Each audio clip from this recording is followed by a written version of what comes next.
Buenos días, buenas tardes, buenas noches. En este video vamos a hacer un breve análisis de lo que fue por fin una victoria de River. El equipo dirigido por Marcelo Gallardo venció ayer por la tarde anoche a Banfield 3-1 en el Estadio Monumental en un encuentro correspondiente a la jornada número 20 de la Liga Profesional del Fútbol Argentino. Un triunfo verdaderamente necesario, porque la realidad es que River está teniendo un mal torneo. Es cierto que todavía mantiene una leve esperanza de pelear por el título, porque en definitiva quedan 21 unidades en juego y son 9 los puntos que le saca Vélez. Es cierto que no va a ser algo fácil, pero por lo menos hizo el primer paso para el primer objetivo, que es asegurar su lugar en la Copa Libertadores del año 2025, y con esta victoria ante Banfield se colocó en el segundo lugar justamente por detrás del equipo de Liniers. 2 goles de Solari, 1 de Borja para esta victoria. Vamos a estar analizando lo que fue el partido en sí, por qué a River quizás le costó tanto, pero pegó en los momentos justos, sobre el final de la primera parte y en el inicio del complemento, y después vamos a meternos de lleno en el tema del colombiano, porque se habló mucho de esta semana de dos situaciones totalmente contraopuestas: de la chance de que Borja no siga en enero porque bajará su cláusula de rescisión, o que su representante ya estaría hablando con la dirigencia para prolongar su contrato.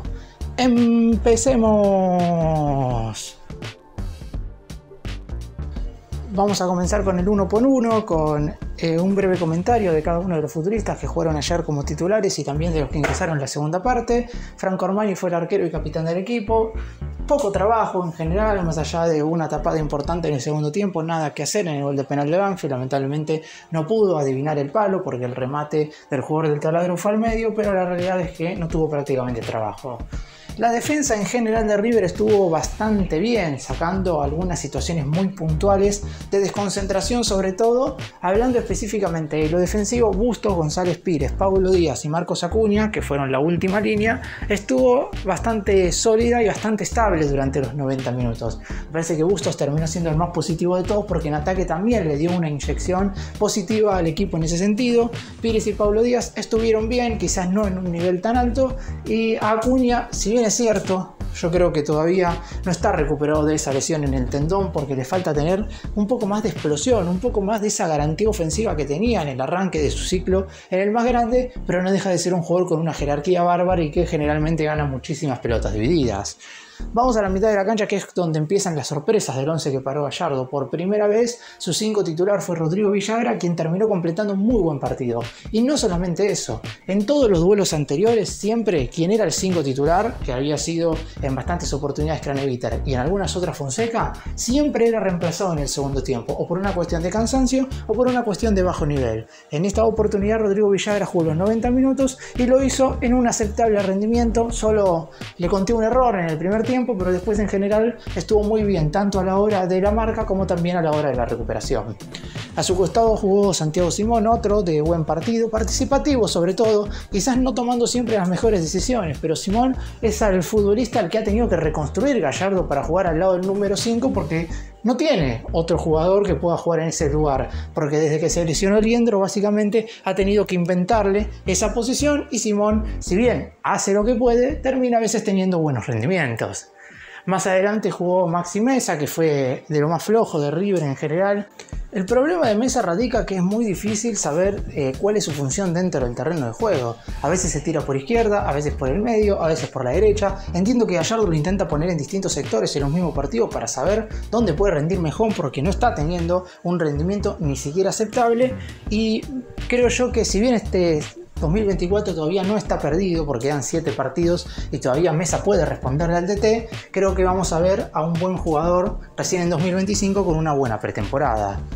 Echeverri fue quien completó la mitad de la cancha. Hubo algunos cuestionamientos de parte de los hinchas en relación a esta decisión, porque teniendo en cuenta que el Piti viene ingresando bien y que Mastantuono el año que viene va a estar en River y Echeverri no, está claro que muchos simpatizantes del Millonario se preguntan por qué el muñeco termina siempre decantándose por el Diablito. Y yo creo que es porque de los 13 desde el que puede hoy por hoy hacer la función que el muñeco le pide, por lo menos de la manera más certera posible. Yo creo que Etcheverry en general tuvo un buen partido. Asistencia a Solari en el segundo gol y también algunas buenas intervenciones, ganando un par de tiros libres en el borde del área. Después sigue sin tener esa terminación de las jugadas, ni siquiera de manera óptima, porque es un futbolista que por posición y por cómo a veces queda acomodado en la cancha, podría patear muchas más veces al arco de lo que lo hace.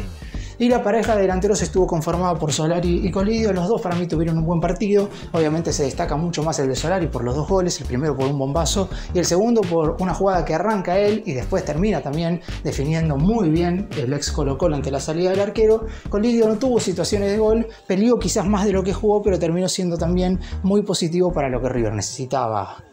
Quienes ingresaron en el segundo tiempo, hubo 3 cambios de golpe, Borja, Vareiro y el Piti Martínez. En el caso de los 2 centroatacantes, no pudieron tener el mismo nivel que los que salieron en lo que respecta a la función de los que le pide Gallardo, es decir, ser físicos y correr al resto de los defensores. Borja, sobre el final del partido, pudo convertir el tercer tanto y volvió al gol después de bastantes encuentros. Y del Piti Martínez no hay mucho que hablar, en el sentido de que cada vez que ingresa lo hace de manera correcta. El mismo Gallardo dice en conferencia de prensa todo el tiempo que no le va a dar tantos minutos, por lo menos hasta que tenga una pretemporada, por lo que vamos a tener que acostumbrarnos a ver a un Piti jugando 30 minutos en los segundos tiempos. Y la última modificación fue el ingreso de Manuel Lanzini, que ya no quedaba mucho tiempo, así que prácticamente no voy a analizar su rendimiento dentro del campo.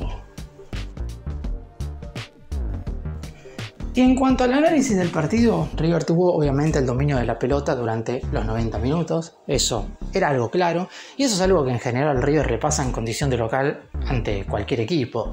Le pasó cuando empató con Newell's y dejó 2 puntos, le pasó cuando perdió ante Talleres, le sucedió cuando igualó ante Vélez, que es el mejor equipo de la liga profesional, y también le había sucedido el martes ante Mineiro, donde si bien es cierto no tuvo un juego fluido, había generado por ejemplo 20 tiros de esquina. ¿Y cuántas situaciones de gol produjo en esos 20 tiros de esquina? 3, 4, poco para la cantidad de centros que tira el equipo al área.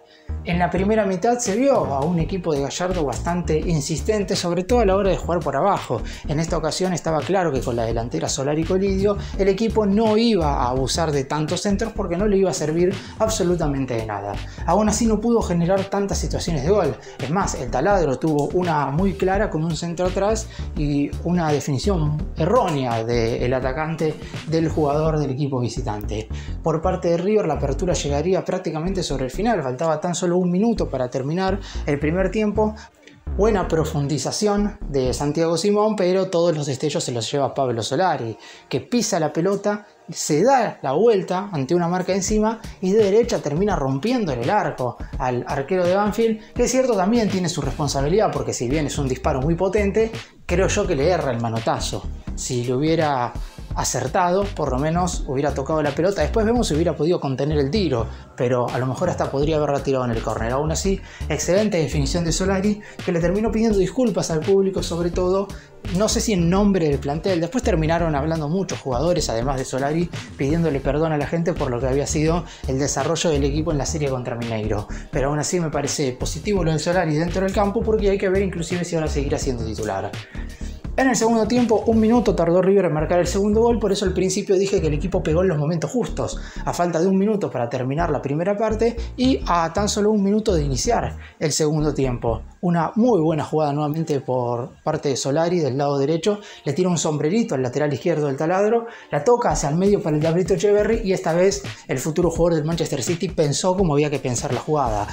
Terminó utilizando a Colidio, un poco de cebo, y terminó dándole nuevamente el balón a Solari, que definió ante la salida del arquero. 2 goles de Solari y River 2-0.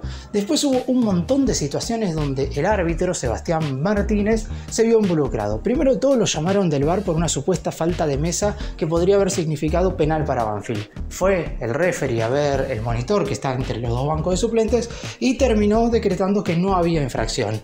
Y después había cobrado una falta de Adam Vareiro, ya estaba el paraguayo dentro del campo de juego, que en primera instancia la cobró afuera del área y después ante el VAR terminó decretando penal. En esta situación no tuvo que ir a ver la jugada al monitor porque cuando una falta es afuera o dentro del área automáticamente te dicen por el interlocutor si es que se debe o no sancionar penal. De esta manera Banfield con gol de Gárate descontó cuando todavía faltaban 7 minutos. Y todavía faltaba el descuento, porque entre todos estos parones el árbitro terminó agregando 7 minutos más, es decir, faltaban 14 por jugar. Por suerte River no sufrió y terminó marcando el tercer tanto ya cuando se acababa el partido, luego de otra gran jugada del Piti Martínez y una definición de Borja ante un arquero de Banfield que no tuvo una buena noche. Y para terminar vamos a hablar de la situación de Miguel Ángel Borja, que yo no digo que ya haya perdido el puesto, pero por lo pronto ya Gallardo en conferencia de prensa dejó de entrever que no va a ser titular porque primero de todo recibió una nueva amarilla, lo que implica que llegó a la quinta amonestación y no va a estar el próximo miércoles cuando River visite Instituto en Córdoba. Pero si ya el muñeco había encontrado en Colidio a su mejor delantero, por decirlo de alguna manera, y acaba de tener un muy buen rendimiento Pablo Solari, y yo me imagino que el ataque en los próximos duelos seguirá siendo el mismo, Solari Colidio. Después habrá que ver si reforma algo en la mitad de la cancha. El hecho de que haya 3 partidos ahora en una semana, ya jugó ante Banfield, miércoles ante Instituto y domingo que viene ante Barraca Central, y puede llegar a provocar que el muñeco haga alguna modificación, pero producto del cansancio y de lo físico y no tanto desde lo futbolístico. Pero en cuanto a la situación de Borja, acá hay que hablar en definitiva de lo que va a pasar con él de cara al año que viene, porque hubo 2 rumores muy fuertes durante esta semana. Lo primero también que hay que decir es que el jugador, por primera vez en todo este año, cuando se lo nombró por el altoparlante, fue recibido entre chiflidos y algunos aplausos. Claro está, no le iba a chiflar todo el Estadio Monumental, pero cada vez que en anteriores encuentros al cafetero se lo mencionaba, siempre eran aplausos cerrados, porque si tenemos que hablar del top 3 de jugadores de River durante todo el 2024, obviamente que Borja tiene que aparecer allí. Ahora también, si hablamos del top 3 de los peores jugadores en la serie ante Mineiro, y yo creo que Borja también aparece, sobre todo por lo que hizo en el partido de vuelta, porque en la ida jugaron todos mal, e inclusive la defensa quedó muchísimo más marcada que el ataque, pero en el segundo de los duelos, con todo lo que había hecho el hincha en el recibimiento histórico, y parecía que Borja estaba jugando con una desidia que no se puede permitir en un encuentro de estas características. Por eso mismo fue recibido con bastantes silbidos, pero por lo pronto lo que queremos enfocarnos es que se habló de que como su cláusula de rescisión va a bajar de 8 a 4 millones de dólares, es muy probable que en el siguiente periodo de transferencias, es decir, el que se va a estar llevando a cabo en enero del 2025, se termine yendo. Es una posibilidad, está claro, no es algo seguro ni es algo que está totalmente confirmado, pero puede pasar. En contraposición, su representante ya se ha comunicado con algunos dirigentes de River y lo que dicen la mayoría es que esto sería como para renovar su contrato. El vínculo de Borja con el más grande termina el 31 de diciembre del 2025, es decir, queda poco más de un año, y si tienen la intención de que siga, y está claro que la renovación debería hacerse ahora, no cuando falten 6 meses, porque ahí ya sabemos generalmente lo que sucede. Por eso mismo vamos a ver qué es lo que pasa durante la semana, pero son 2 cosas verdaderamente muy pero muy opuestas, porque por un lado estamos hablando de que se va del club y por otro lado de que renueva su contrato. Verdaderamente son 2 situaciones totalmente de un lado y del otro. Y no estamos hablando de la opinión de Gallardo, porque me parece que el muñeco únicamente se ha metido en el tema puntual desde lo futbolístico que está viviendo el futbolista hoy dentro del terreno de juego con la camiseta de River, que lamentablemente no ha sido en general bueno. Pudo marcar un gol en este triunfo ante Banfield, pero tampoco es que su ingreso fue destacado. Es cierto que prácticamente no tocó la pelota, la tocó solamente en 3 oportunidades y en una fue gol, es decir, se puede decir que tuvo un ingreso aceptable, más allá de que su participación sigue siendo bastante pobre. Para cerrar y terminar con este video contando un poco lo que viene, al River le quedan 7 partidos en esta liga profesional del fútbol argentino. Le faltarán los 2 que se estarán jugando durante esta semana: Instituto de visitante, Barraca Central de local, Independiente Rivadavia en Mendoza, San Lorenzo, que todavía no se sabe en qué estadio se va a jugar, no puede ser en el Monumental, porque la Conmebol dispone del estadio 10 días antes de la final de la Copa Libertadores, así que veremos si se juega en la cancha de Independiente, que es lo más probable. Estudiantes después posteriormente en La Plata, Rosario Central en condición de local y cierra con Racing en Avellaneda. River con este triunfo y debido a los empates de Godoy Cruz y Talleres se metió en zona de clasificación a la Copa Libertadores. Tiene los mismos puntos que los cordobeses y los mendocinos, pero como la diferencia de gol del conjunto de Núñez es bastante superior, por ahora se está metiendo de manera directa y así debe ser hasta que termine el torneo. Pelear el campeonato, como dije al inicio, bastante difícil porque Vélez le lleva 9 puntos, pero mientras las matemáticas den, si River logra ganar las 6 unidades, estos 3 puntos hasta Instituto y después posteriormente los 3 ante Barracas y se dan algunos otros resultados, ¿y quién te dice que puede haber alguna chance más? Gracias por mirarnos, suscríbanse, nos vemos en el próximo video.